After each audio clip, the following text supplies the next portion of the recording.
इस क्लास को ध्यान से देखिए और सभी प्रश्नों का उत्तर बताने का प्रयास करिए। पहला प्रश्न आप सभी के सामने है, रात में घूमने वाला के लिए एक शब्द क्या है? यह प्रश्न प्रीवियस ईयर एग्जाम में पूछा गया है। तो रात में घूमने वाला के लिए एक शब्द क्या है, आप लोग बताइए। ऑप्शन आप सभी के सामने है, भ्रमणीय, तपस्वी, निशाचर, अचर। तो देखिए दोस्तों, यहाँ पर आपका राइट आंसर हो जाएगा निशाचर। सी ऑप्शन आपका राइट हो जाएगा। रात में घूमने वाला के लिए एक शब्द निशाचर होता है। ठीक है, सी ऑप्शन आपका राइट हो जाएगा। और दोस्तों याद रखिएगा, भ्रमण करने योग्य को भ्रमणीय कहा जाता है। भ्रमण करने योग्य को भ्रमणीय कहा जाता है और तप करने वाला तपस्वी कहलाता है। और दोस्तों यहाँ पर जो वस्तु चलने वाली ना हो, अचर कहलाती है। अचर किसे कहते हैं? जो वस्तु चलने वाली ना हो। ठीक है, तो यहाँ पर आपका सी ऑप्शन राइट हो जाएगा। दूसरा प्रश्न आप सभी के सामने है, मुद्रा का अनेकार्थी शब्द है। यहाँ पर दोस्तों मुद्रा का अनेकार्थी शब्द आपको बताना है। ऑप्शन आप सभी के सामने है, रूप, भाग, पर्वत, गोद।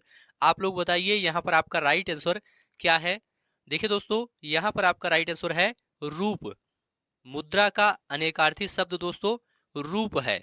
यहाँ पर आपका ए ऑप्शन राइट हो जाएगा। ठीक है, और यहाँ पर भाग लिखा गया है। भाग के अनेकार्थी शब्दों की बात करें तो भाग्य, हिस्सा, विभाजन। ठीक है, ये इसके अनेकार्थी शब्द हैं। चलिए नेक्स्ट है, रोहन ने हाकी खेली में कर्ता कारक का विभक्ति चिन्ह है। रोहन ने हाकी खेली में कर्ता कारक का विभक्ति चिन्ह क्या है, आपको यह बताना है। रोहन है, ने, हाकी खेली। आप लोग जल्दी से बताइए यहाँ पर आपका राइट आंसर क्या है। देखिए दोस्तों, यहाँ पर आपका राइट आंसर है ने। यहाँ पर आपका बी ऑप्शन राइट हो जाएगा। रोहन ने हाकी खेली में कर्ता कारक का विभक्ति चिन्ह ने जुड़ा हुआ है। ठीक है, हाकी, हाकी क्या है दोस्तों?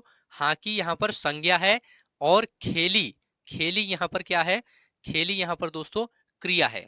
हाकी संज्ञा है, खेली क्रिया है। तो इसे भी आप लोग याद रखिएगा। नेक्स्ट है, कर्ता का क्या अर्थ होता है? कर्ता का क्या अर्थ होता है? ये सभी प्रश्न प्रीवियस ईयर एग्जाम में पूछे गए हैं। ऐसे ही प्रश्न इस बार भी यूपी पुलिस एग्जाम में पूछे जाएंगे। कर्ता का क्या अर्थ होता है, आप लोग जल्दी से बताइए। तो देखिए दोस्तों, इसका अर्थ होता है जो कार्य करे। कर्ता का अर्थ होता है जो कार्य करे। यहां पर आपका बी ऑप्शन राइट हो जाएगा। ठीक है, चलिए नेक्स्ट है दोस्तों, आज वर्षा होगी में कौन सा काल है? आप लोग बताइए, आज वर्षा होगी में कौन सा काल है? ऑप्शन आप सभी के सामने है। देखिए दोस्तों, यहां पर आपका राइट आंसर है सामान्य भविष्य काल। इसमें दोस्तों सामान्य भविष्य काल है। सी ऑप्शन आपका यहाँ पर राइट हो जाएगा। देखिए दोस्तों, जिस वाक्य में क्रिया के व्यापार का आने वाले समय में होना सूचित हो उसे सामान्य भविष्य काल के अंतर्गत रखा जाता है। ठीक है, जैसे कि यहाँ पर आज वर्षा होगी, या दूसरा उदाहरण है कल मैं हरिद्वार जाऊंगा। ये सभी क्या है? सामान्य भविष्य काल के अंतर्गत आते हैं। ठीक है, सामान्य वर्तमान काल की अगर बात करें दोस्तों, तो क्रिया के जिस रूप से पूर्णता और अपूर्णता का बोध होता है उसे सामान्य वर्तमान काल कहते हैं। जैसे कि बच्चा रोता है। और दोस्तों सामान्य संभाव्य वर्तमान काल की बात करें तो संभाव्य वर्तमान काल किसे कहते हैं? क्रिया के जिस रूप से संभावित कार्य होना सूचित हो या जिसके होने की संभावना हो उसे संभाव्य वर्तमान काल कहते हैं। जैसे कि वह आया हो, उसने खाया हो, इस प्रकार से जो वाक्य होते हैं वे संभाव्य वर्तमान काल के अंतर्गत आते हैं। तो यहाँ पर आपका सी ऑप्शन राइट हो जाएगा। नेक्स्ट है दोस्तों, निम्न में से सही सकर्मक क्रिया का उदाहरण पहचानिए। इसमें दोस्तों सही सकर्मक क्रिया का उदाहरण पहचानना है। ऑप्शन आप सभी के सामने है, आप लोग जल्दी से बताइए। देखिए दोस्तों, यहाँ पर आपका राइट आंसर हो जाएगा सीता वीणा बजा रही है। यहाँ पर आपका डी ऑप्शन राइट हो जाएगा।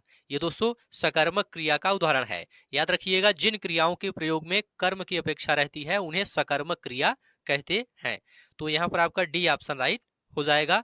नेक्स्ट है दोस्तों, सम्राज्ञी का सही पुल्लिंग शब्द है। सम्राज्ञी का सही पुल्लिंग शब्द क्या है, आप लोग जल्दी से बताइए। तो देखिए दोस्तों, यहाँ पर आपका राइट आंसर है सम्राट। सम्राज्ञी का सही पुल्लिंग शब्द क्या होगा? सम्राट होगा। यहाँ पर आपका सी ऑप्शन राइट हो जाएगा। राजा का स्त्रीलिंग क्या होता है? रानी होता है, याद रखिएगा। महाराजा का स्त्रीलिंग महारानी होता है। बादशाह का स्त्रीलिंग बेगम होता है, इसे भी आप लोग याद रखिएगा। चिड़िया का बहुवचन है, आप लोग बताइए चिड़िया का बहुवचन क्या है? ऑप्शन आप सभी के सामने है, आप लोग जल्दी से बताइए। देखिए दोस्तों, यहाँ पर आपका ए ऑप्शन राइट हो जाएगा, चिड़िया। यहाँ पर ए ऑप्शन आपका राइट हो जाएगा, चिड़िया का बहुवचन चिड़िया है। यहाँ पर आपका ए ऑप्शन राइट हो जाएगा। नेक्स्ट है दोस्तों, जो वर्ड स्वर की सहायता से बोले जाएं उन्हें क्या कहा जाता है? जो वर्ड स्वर की सहायता से बोले जाएं उन्हें क्या कहा जाता है? आप लोग जल्दी से कमेंट करके बताइए। तो देखिए दोस्तों, यहाँ पर आपका राइट आंसर हो जाएगा व्यंजन, बी ऑप्शन आपका राइट हो जाएगा। वर्ड स्वर की सहायता से बोले जाते हैं, जो वर्ड स्वर की सहायता से बोले जाते हैं उन्हें व्यंजन कहते हैं। यहाँ पर आपका बी ऑप्शन राइट हो जाएगा। व्यंजन को स्वर रहित दिखने के लिए किस चिन्ह का उपयोग किया जाता है? व्यंजन को स्वर रहित दिखने के लिए किस चिन्ह का उपयोग किया जाता है, आपको यह बताना है। तो देखिए दोस्तों, यहाँ पर आपका राइट आंसर हो जाएगा हलंत। हलंत का उपयोग किया जाता है। व्यंजन को स्वर रहित दिखने के लिए हलंत का प्रयोग किया जाता है, इसे आप लोग याद रखिएगा। सी ऑप्शन आपका यहाँ पर राइट हो जाएगा। नेक्स्ट है दोस्तों, कोई आपसे मिलने आया है, रेखांकित शब्द के आधार पर सर्वनाम का सही भेद पहचानिए। कोई आपसे मिलने आया है, रेखांकित शब्द के आधार पर सर्वनाम का सही भेद पहचानिए। कौन सा सर्वनाम है, आपको यहाँ पर यह बताना है। तो देखिए दोस्तों, यहाँ पर अनिश्चयवाचक सर्वनाम है। यहाँ पर कोई लिखा गया है, इसका मतलब ये अनिश्चय है। अनिश्चयवाचक यहाँ पर सर्वनाम है। यहाँ पर आपका ए ऑप्शन राइट हो जाएगा। ठीक है, चलिए नेक्स्ट है दोस्तों, अयोध्या सिंह उपाध्याय हरिऔध की प्रसिद्ध रचना कौन सी है? आप लोग बताइए, अयोध्या सिंह उपाध्याय हरिऔध की प्रसिद्ध रचना कौन सी है? झरना, प्रिय प्रवास, प्रेम प्रलाप, अंधा युग। आप लोग बताइए। देखिए दोस्तों, यहाँ पर आपका राइट आंसर है प्रिय प्रवास, बी ऑप्शन आपका राइट हो जाएगा। अयोध्या सिंह उपाध्याय हरिऔध की प्रसिद्ध रचना प्रिय प्रवास है, इसे आप लोग याद रखिएगा। झरना दोस्तों, ये जयशंकर प्रसाद की रचना है। और प्रेम प्रलाप, प्रेम प्रलाप ये भारतेंदु हरिश्चंद्र की रचना है। अंधा युग ये धर्मवीर भारती की रचना है, इसे भी आप लोग याद रखिएगा। नेक्स्ट है दोस्तों, फणीश्वर नाथ रेणु द्वारा रचित उपन्यास कौन सा है? ये सभी प्रश्न प्रीवियस ईयर एग्जाम में पूछे गए हैं, ऐसे ही प्रश्न इस बार भी पूछे जाएंगे। फणीश्वर नाथ रेणु द्वारा रचित उपन्यास कौन सा है? तो देखिए दोस्तों, यहाँ पर आपका राइट आंसर हो जाएगा मैला आंचल। यहाँ पर आपका बी ऑप्शन राइट हो जाएगा। मैला आंचल फणीश्वर नाथ रेणु द्वारा रचित उपन्यास है, इसे आप लोग याद रखिएगा। यहाँ पर दोस्तों मधुशाला लिखा गया है। मधुशाला ये हरिवंश राय बच्चन की रचना है। मधुशाला हरिवंश राय बच्चन ने लिखा है। और मृग नयनी यहाँ पर लिखा गया है, ये वृंदावन लाल वर्मा की रचना है। मुद्रा राक्षस यहाँ पर लिखा गया है, ये विशाखा दत्त की रचना है। मुद्रा राक्षस के रचनाकार विशाखा दत्त हैं। तो यहाँ पर आपका बी ऑप्शन राइट हो जाएगा, मैला आंचल। नेक्स्ट है दोस्तों, इनमें से कौन सी मीराबाई द्वारा रचित रचना नहीं है? कौन सी मीराबाई द्वारा रचित रचना नहीं है? तो यहाँ पर आपका बी ऑप्शन राइट हो जाएगा, गीत गोविंद। ये दोस्तों मीराबाई द्वारा रचित रचना नहीं है। यहाँ पर आपका बी ऑप्शन राइट हो जाएगा। गीत गोविंद की रचना दोस्तों जयदेव ने की है। किसने की है? जयदेव ने की है, इसे आप लोग याद रखिएगा। राग गोविंद, राग सोरठा ये मीराबाई द्वारा रचित रचना है, गीत गोविंद नहीं है। तो यहाँ पर आपका बी ऑप्शन राइट हो जाएगा। माखनलाल चतुर्वेदी को किस रचना के लिए साहित्य अकादमी पुरस्कार दिया गया था? आप लोग बताइए, माखनलाल चतुर्वेदी को किस रचना के लिए साहित्य अकादमी पुरस्कार दिया गया था? तो इसका जवाब है दोस्तों हिम तरंगिनी। यहाँ पर आपका ए ऑप्शन राइट हो जाएगा। याद रखिएगा 1955 में। कब? 1955 में माखनलाल चतुर्वेदी को हिम तरंगिणी के लिए साहित्य अकादमी पुरस्कार से सम्मानित किया गया था। ठीक है, तो यहाँ पर आपका ए ऑप्शन राइट हो जाएगा। समर्पण, युग चरण, माता, ये दोस्तों ये इनकी अन्य रचनाएं हैं, माखनलाल चतुर्वेदी की ही ये रचनाएं हैं। ठीक है, तो इसे भी आप लोग याद रखिएगा। नेक्स्ट है दोस्तों, सबने उसे बुरा कहा लेकिन वह अच्छा बना, रेखांकित शब्दों के सही अव्यय का भेद है। इसमें कौन सा अव्यय है आपको यह बताना है। ऑप्शन आप सभी के सामने है, आप लोग जल्दी से बताइए। देखिए दोस्तों, सबने उसे बुरा कहा लेकिन वह अच्छा बना, रेखांकित शब्दों के सही अव्यय का भेद है यहाँ पर समुच्चय बोधक अव्यय। यहाँ पर आपका सी ऑप्शन राइट हो जाएगा दोस्तों, समुच्चय बोधक अव्यय। चलिए आगे बढ़ते हैं। विद्यालय में बाएं बड़ा सा मैदान है, इस वाक्य का शुद्ध रूप है। विद्यालय में बाएं बड़ा सा मैदान है, इस वाक्य का शुद्ध रूप क्या है आपको यह बताना है। तो देखिए दोस्तों, इस वाक्य का शुद्ध रूप होगा विद्यालय की बाईं ओर बड़ा सा मैदान है। इसका शुद्ध रूप क्या होगा, विद्यालय की बाईं ओर बड़ा सा मैदान है। यहां पर आपका बी ऑप्शन राइट हो जाएगा। नेक्स्ट है दोस्तों, जहां छंद में सभी चरण समान होते हैं उसे क्या कहा जाता है। आप लोग बताइए, जहां छंद में सभी चरण समान होते हैं उसे क्या कहा जाता है। विषम मात्रिक छंद, अर्ध मात्रिक छंद, सम मात्रिक छंद या मात्रिक छंद। आप लोग जल्दी से बताइए। तो देखिए दोस्तों, यहां पर आपका राइट आंसर हो जाएगा सम मात्रिक छंद। यहां पर सी ऑप्शन आपका राइट हो जाएगा। जहां छंद में सभी चरण समान होते हैं उसे सममात्रिक छंद कहते हैं। इसे आप लोग याद रखिएगा। ठीक है, चलिए आगे बढ़ते हैं दोस्तों। घाट घाट का पानी पीना मुहावरे का अर्थ है। घाट घाट का पानी पीना मुहावरे का अर्थ क्या है, आप लोग जल्दी से बताइए। देखिए दोस्तों, यहां पर आपका राइट आंसर है बहुत अनुभवी होना। क्या है, बहुत अनुभवी होना। घाट घाट का पानी पीना मुहावरे का अर्थ है बहुत अनुभवी होना। और यहां पर लिखा है प्यास बुझाना। प्यास बुझाना का अर्थ है दोस्तों इच्छा पूरी करना। ठीक है, और खुशी मनाना, खुशी मनाना का अर्थ है बहुत प्रसन्न होना। लज्जित होना, लज्जित होना का अर्थ है किसी काम में असफल होना। तो यहां पर आपका डी ऑप्शन राइट हो जाएगा। नेक्स्ट है दोस्तों, जहां किसी हानि के कारण शोक भाव उपस्थित होता है वहां किस भाव की उपस्थिति रहती है। जहां किसी हानि के कारण शोक भाव उपस्थित होता है वहां किस भाव की उपस्थिति रहती है, आपको यह बताना है। आप लोग जल्दी से बताइए। तो देखिए दोस्तों, यहां पर आपका राइट आंसर है करुण।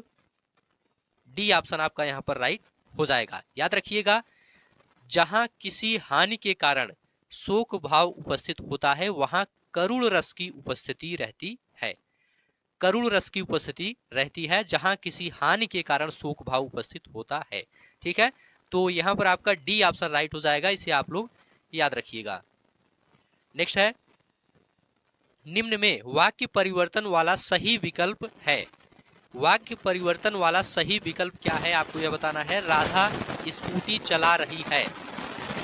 तो इसका दोस्तों सही विकल्प हो जाएगा वाक्य परिवर्तन का राधा से स्कूटी चलाई जाती है। क्या हो जाएगा, राधा से स्कूटी चलाई जाती है। ठीक है, तो यहां पर आपका ए ऑप्शन राइट हो जाएगा। नेक्स्ट है, शरीर का समानार्थी शब्द है। शरीर का समानार्थी शब्द क्या है, आप लोग जल्दी से कमेंट करके बताइए। तो देखिए दोस्तों, यहां पर आपका राइट आंसर हो जाएगा कलेवर। ए ऑप्शन आपका यहां पर राइट हो जाएगा। शरीर का समानार्थी शब्द क्या होता है दोस्तों, कलेवर होता है। ठीक है, यहां पर विटप लिखा गया है। विटप का अर्थ दोस्तों वृक्ष होता है। और यहां पर पद्य लिखा गया है, इसका अर्थ सरस्वती होता है। महिला लिखा गया है, महिला का अर्थ स्त्री होता है। तो यहां पर दोस्तों या महिला का समानार्थी क्या होता है, स्त्री होता है। तो यहां पर आपका ए ऑप्शन राइट हो जाएगा। उस विकल्प का चयन करें जो प्रत्यय से नहीं बना है। ऑप्शन आप सभी के सामने है, आप लोग जल्दी से बताइए। यहां पर आपका राइट आंसर क्या है। देखिए दोस्तों, यहां पर आपका राइट आंसर है परिचय। यहां पर डी ऑप्शन आपका राइट हो जाएगा। परिचय ऐसा शब्द है जो प्रत्यय से नहीं बना है। यहां पर आपका डी ऑप्शन राइट हो जाएगा। शिष्या, शिष्या में दोस्तों आ प्रत्यय जुड़ा हुआ है। शेरनी में नी प्रत्यय जुड़ा हुआ है। दयामय में मय प्रत्यय जुड़ा हुआ है। नेक्स्ट है दोस्तों, मच्छिका का तद्भव रूप है। ऑप्शन आप सभी के सामने है, आप लोग जल्दी से बताइए मच्छिका का तद्भव रूप क्या है। देखिए दोस्तों, यहां पर आपका राइट आंसर है मक्खी।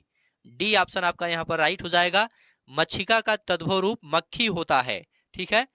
मोर, मोर यहाँ पर तद्भव शब्द है दोस्तों, इसका तत्सम मयूर होता है। मोर का तत्सम क्या होता है? मयूर होता है। भौरा तद्भव शब्द है, इसका तत्सम भ्रमर होता है। भौरा का तत्सम क्या होता है? भ्रमर होता है। याद रखिएगा, एग्जाम में पूछा जा सकता है। मेढक, मेढक तद्भव शब्द है, इसका तत्सम मंडूक होता है। क्या होता है? मंडूक होता है।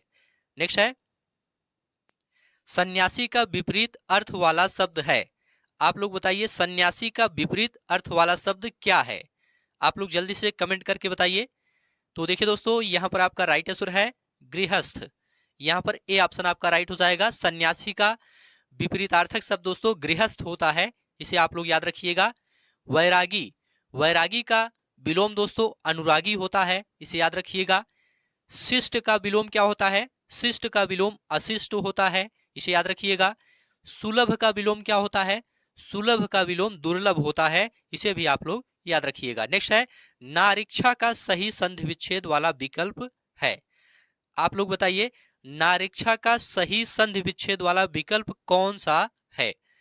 तो देखिए दोस्तों, यहां पर आपका राइट आंसर है नारी धन इच्छा।